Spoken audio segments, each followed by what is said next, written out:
என் நெஞ்சில் குடியிருக்கும் புதுச்சேரி மக்கள் உங்கள் அனைவருக்கும் என்னுடைய வணக்கம். புதுச்சேரினாலே உடனே ஞாபகத்துக்கு வர்றது மணக்குள விநாயகர், அரவிந்தர் ஆசிரமம், வில்லியனூர் மாதான் சொல்லி இவங்க எல்லாரும் ஞாபகத்துல வருவாங்க. அது மட்டும் இல்ல, மகாகவி பாரதியார் அவர்கள் இருந்த மண், பாவேந்தர் பாரதிதாசன் அவர்கள் பிறந்த மண். அது மாதிரி இன்னும் சிறப்புகளை அடுக்கிக்கிட்டே போலாம். ஆனா அரசியல்னு வந்துட்டா ஒரு முக்கியமான விஷயத்தை பத்தி நம்ம சொல்லி ஆகணும்.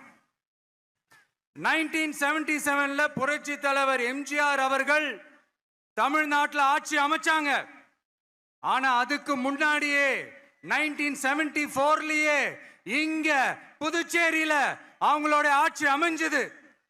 அதனாலதான் அப்பவே சொன்னாங்க, நமக்காக வந்தவர் எம்ஜிஆர், அவரை தமிழ்நாட்டில் மிஸ் பண்ணிடாதீங்கன்னு நமக்கு அலர்ட் பண்ணதே புதுச்சேரி தான்.